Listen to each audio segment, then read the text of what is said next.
현장 연결해서 전해드린 것처럼 오늘 오후 2시에 윤 전 대통령의 체포방해 혐의에 대한 1심 선고가 나옵니다. 네, 특검은 총 징역 10년을 구형했는데요. 오늘 법원이 어떤 판단을 내릴지 주목됩니다. 관련해서 서정빈 변호사와 함께 짚어보겠습니다. 어서 오세요. 안녕하십니까. 앞서 취재기자 연결 통해서도 전해드렸습니다만 8개 재판 중에 첫 선고입니다. 어떤 의미를 갖는다고 볼 수 있을까요? 일단 오늘 유죄를 선고를 하게 된다면, 그리고 이제 형을 어쨌든 선고를 하게 된다라고 한다면 과연 대통령의 그런 책무의 그런 책임성, 책임의 그런 정도에 대해서 한번 평가를 어떻게 했는지 좀 지켜볼 만한 내용이 되지 않을까라는 생각이 듭니다. 이제 앞서 이 내란 재판이 마쳐지면서도 특검에서 구형을 하면서 사형을 구형하면서 언급했던 것 중에 하나가 결국에는 이 대통령이라는 막중한 지위에서 져야 하는 그 책임의 크기가 상당하다라는 그런 점 역시도 언급을 했습니다. 예. 이번 재판 역시도 그 결과에 따라서는 그 책임을 어느 정도 가늠해 볼 수 있는, 과연 법원에서는 일련의 사태에 대해서 이 대통령으로서의 그런 지위를 고려했을 때 얼마나 엄중한 사안으로 판단을 하고 있는지를 일면 좀 엿볼 수 있는 사항이 아닐까라는 생각이 듭니다. 지금 이 사건 재판 같은 경우에는 특수공무집행 방해 혐의 등이 포함이 되어 있고, 사실 다른 혐의들보다도 가장 중하게 처벌할 수 있는 부분이 바로 이 특수공무집행 방해 부분이라고 봅니다. 그리고 그 이유 중에 하나가 저도 생각을 했을 때는 과연 대통령이, 그러니까 공무원들의 대표라고 할 수 있는, 공무원들을 총괄적으로 지휘하고 감독하는 그런 지위에서 다른 공무원들의 그런 직무를 방해했다라는 사실 상상하기가 힘든 그런 엄중한 죄책이 물어질 수 있다라고 보이기 때문에 이 점이 상당히 중요한, 그런 양형에 있어서 중요한 사유라고 보이고, 선고 과정에서 그런 책임에 대해서도 조금 언급하지 않을까, 그래서 그걸 조금 엿볼 수 있는 중요한 결과가 보일 것이다라고 생각을 하고 있습니다. 네, 그래서 특검에서는 공무원을 사병화했다 이렇게 비판을 하기도 했었는데 오늘 재판이 생중계가 되잖아요. 앞서 말씀하신 것처럼 재판부가 그 재판에 대해서 일단 책임과 또 지위를 중하게 봤기 때문에 윤석열 전 대통령 측이 반발했음에도 불구하고 생중계를 결정한 걸로 보이죠? 네, 그렇습니다. 말씀하신 것처럼 대통령이 저지른 범죄라는 점에 있어서는 뭐 그 자체로도 사안의 중대성이 매우 크다라고 봤을 것이고, 그만큼 이제 국민들이, 또 국민들의 알 권리를 보장해야 될 필요성이 있는 재판이다, 선고다라고 판단을 했을 것이다 생각이 됩니다. 특히나 이제 이 내용을 조금 더 생각을 해봤을 때 앞서 설명을 드린 것처럼 이 대통령이 공무집행을 방해한다라는 그 자체가 사실 사안이 뭐 평소에는 전혀 짐작도 예상도 하지 못했던 사건이니만큼 국민들의 그런 관심도가 매우 크다라는 것은 자명한 사실인 것으로 보입니다. 또 한편으로는 이 사건 같은 경우에는 과연 뭐 피해자 같은 경우에 이제 일단 외면상 형식적으로는 이 공무원들, 당시에 체포영장 집행에 나섰던 공수처의 직원들, 그리고 이 경찰 인력이 피해자처럼 보이긴 합니다. 물론 피해자에 해당을 할 수가 있지만 한편으로는 그 상황을 지켜봤던 국민들 역시도 전체적으로는 피해자라고 평가할 수 있지 않을까라는 생각이 듭니다. 이 당시 상황을 조금 돌려봤을 때 그때 체포영장 집행이 과연 성공할지, 성공하지 못하는 상황이 발생하면 추후에 또다시 이 집행 과정에서 충돌이 있지는 않을지, 그것이 현장에서는 무력 충돌로 이어지지 않을지, 나아가서는 이 체포 현장뿐만 아니라 이제 지지자들 혹은 반대하는 그런 입장에서 별도의 그런 충돌이 있지 않을지 상당히 좀 많이 걱정을 했던 사항이었습니다. 그런 것들을 고려한다면 단지 이 사건 공수사실에 내용 적혀 있는 그 사건뿐만 아니라 전체적으로 봤을 때는 국민들 역시도 피해자다라는 그런 어느 정도의 판단도 있지 않았을까. 그렇다면은 피해자의 입장에서, 국민들의 입장에서 이 사건의 선고 결과를 생중계로 지켜볼 필요가 있다라는 점까지도 고려를 하지 않았나. 저 역시 그렇게 생각을 하고, 그런 의미에서는 상당히 좀 타당한 결정이 아닌가라고 생각이 됩니다. 저희가 체포방해 혐의 1심 선고라고 말씀을 드리고 있습니다만 오늘 법원 판단은 크게 5가지 혐의로 판단을 받습니다. 다른 혐의에 대해서도 좀 설명을 해주시죠. 네, 일단 직권남용 혐의와 관련해서 이 계엄 선포 전에 일부 위원들만을 소집을 해서 국무회의를 진행했다. 그리고 소집한 국무위원들에 대해서도 상당히 짧은 시간 회의를 진행하면서 결국에는 이 국무위원들에 대한 심의 의결권을 침해했다라는 내용이 이제 포함이 되어 있습니다. 그 밖에 계엄 직후에 외신에 대해서 허위 사실을 전파하는 그런 혐의도 포함이 되어 있고, 또 그 과정에서 사후 비상계엄 선포문 역시도 허위로 작성을 하고 또 폐기했다라는 의혹까지도 포함이 되어 있습니다.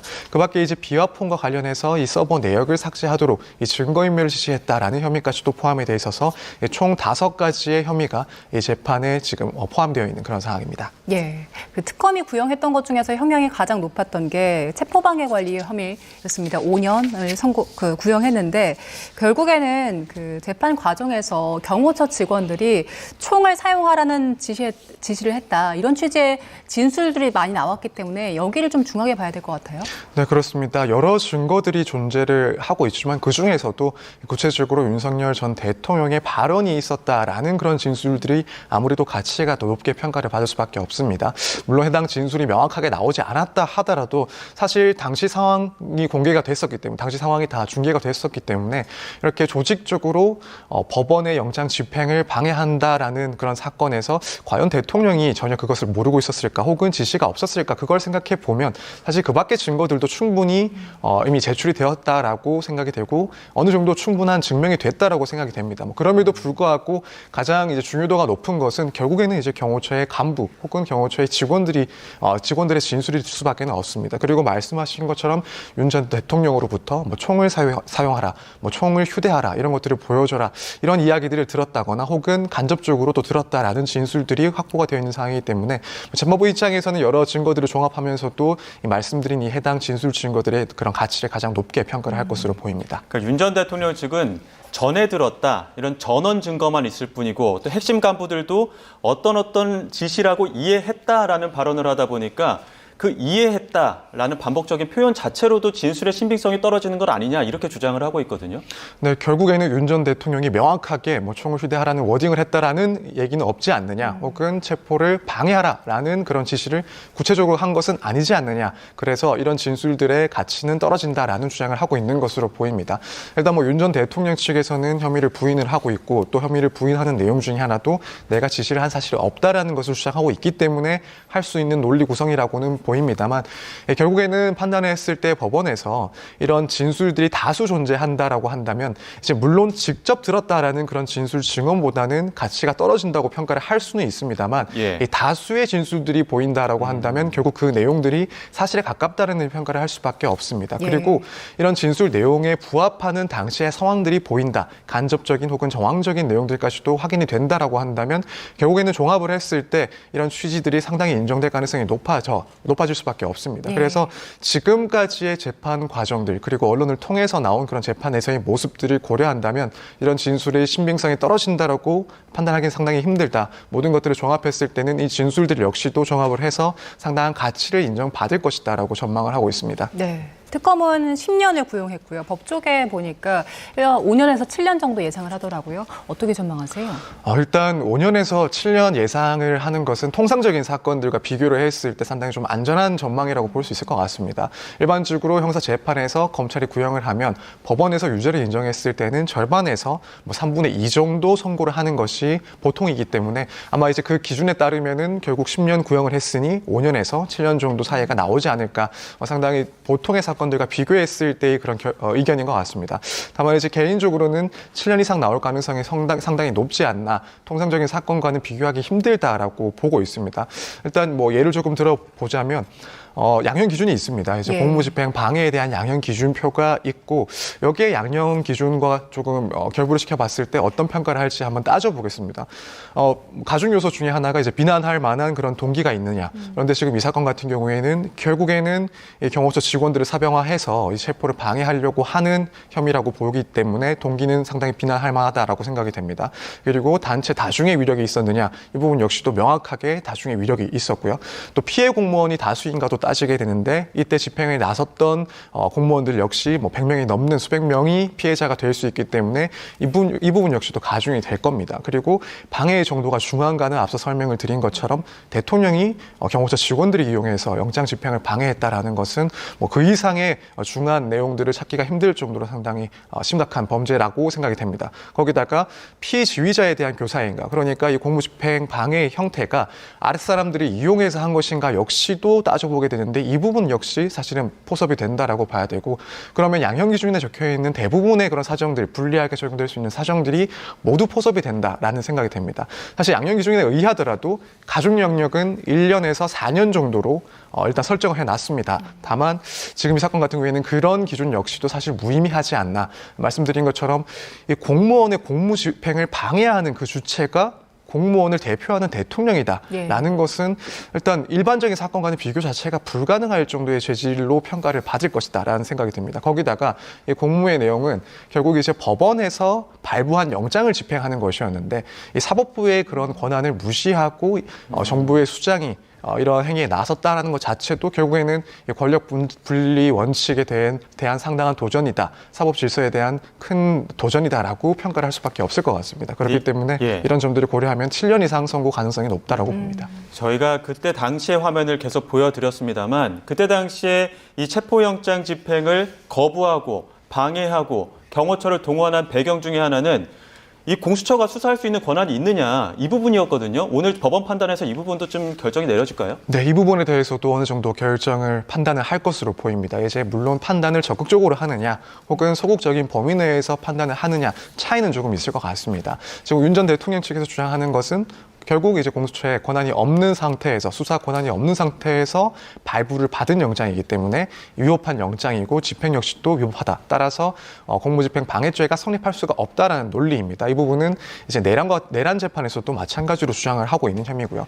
이제 법원에서 이번 재판부에서 만약 소극적으로 판단을 한다라고 한다면 일단 영장 집행 자체의 적법성 정도까지를 인정을 하는 혹은 내란과 관련해서 수사권 유무에 대한 그런 논란이 있을 수 있긴 하지만 그럼에도 또 이후에 법원에 의해서 발부된 영장 자체는 당연히 적법하다고 봐야 되고 그 집행을 막은 것이다 라고 평가를 할 수가 있습니다. 만약 그런 결론을 내린다라고 한다면 이 공수처의 수사권에 대해서 어느 정도 인정하는 듯한 다만 적극적인 판단을 하지 않은 경우가 될 거고 혹은 나아가서 애초에 이제 공수처의 그런 수사 권한 자체에 대해서 판단을 하고 그래서 수사권이 있고 따라서 영장 집행의 과정 역시 적법하다라는 식의 판단을 할 수도 있기 때문에 일단 어느 정도 수준 내에서 판단을 하는지는 조금 지켜볼 필요가 있지 않나 생각이 됩니다. 예, 그리고 오늘 혐의 중 하나가 그 국무위원들의 심의 의결권 침해했다라는 부분인데 이 부분에 대한 내용은 결국에 앞으로 있을 그 내란 재판, 우두머리 혐의 재판과 관련해서도 좀 예측해볼 수 있는 가늠자가 될 것 같아요. 네, 약간의 가늠자는 될 수 있을 것이다라고 보여집니다. 지금 윤 전 대통령 측에서는